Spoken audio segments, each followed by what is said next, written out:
हर महान कहानी, हर महाकाव्य की ना एक शुरुआत होती है। एक ऐसा पल जो इतिहास का रुख हमेशा हमेशा के लिए बदल देता है। तो आज हम रामायण की उसी नींव की कहानी में उतरेंगे, एक ऐसे राजा की खोज की कहानी जिसने एक दिव्य युग की शुरुआत की। हम अक्सर महान नायकों और उनकी जीत की कहानियों पर ही ध्यान देते हैं, है ना? लेकिन हम उस पहली चिंगारी को भूल जाते हैं जिससे वो आग भड़की थी। तो ये कहानी है उसी पहले कदम की जिसने एक बहुत बड़े, एक दिव्य युग का आगाज किया। हमारी कहानी शुरू होती है एक ऐसे शानदार साम्राज्य से जो शायद हमारी कल्पना से भी परे था।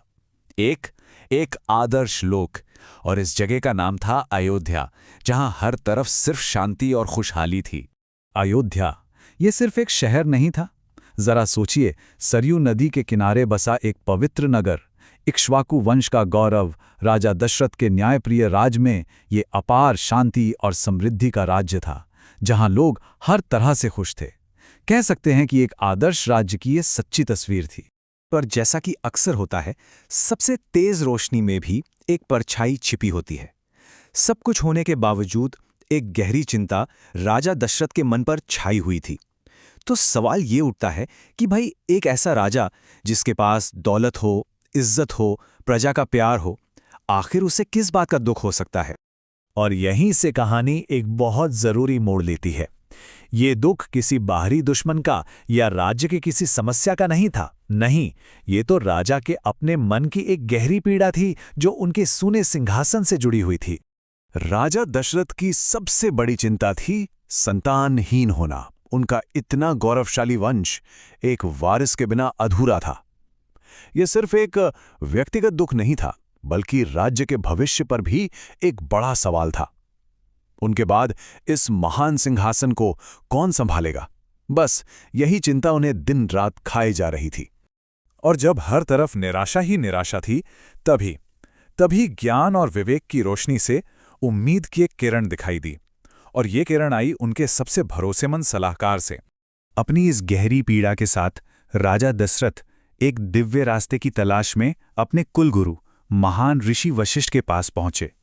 ऋषि वशिष्ठ सिर्फ एक ज्ञानी सलाहकार नहीं थे, बल्कि वो रास्ता भी देख सकते थे जो आम इंसानों की नज़र से छिपा होता है। ऋषि वशिष्ठ ने राजा को एक दिव्य मार्ग दिखाया। उन्होंने कहा, हे राजन, पुत्रिष्टि यज्ञ करें, आपकी प्रार्थना सीधे देवताओं तक पहुंचेगी।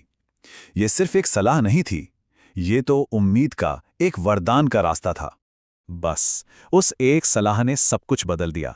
राजा का दुख अब एक संकल्प बन चुका था और एक महान दिव्य खोज शुरू हुई जिसने एक पूरे महाकाव्य को गति दे दी। तो राजा दशरथ ने ऋषि की सलाह मानने का संकल्प लिया और फौरन उस महान पुत्रेष्टि यज्ञ की तैयारियां शुरू हो गईं। इस पवित्र अनुष्ठान को पूरा करवाने के लिए तपस्वी ऋषि ऋष्यशृंग को खास तौर पर आमंत्रित किया गया। ये यज्ञ सिर्फ एक राजा की अपनी इच्छा पूरी करने के लिए नहीं था। नहीं, ये उससे कहीं बढ़कर था। ये वो निर्णायक काम था जिसने खुद ईश्वर के अवतार के लिए धरती पर मंच तैयार किया। इसी यज्ञ से उस दिव्य जन्म की नींव रखी जानी थी जिसे दुनिया भगवान राम के नाम से जानेगी।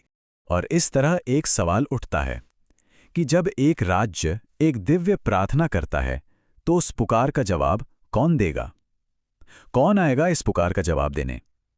इसका उत्तर ही रामायण का सार है।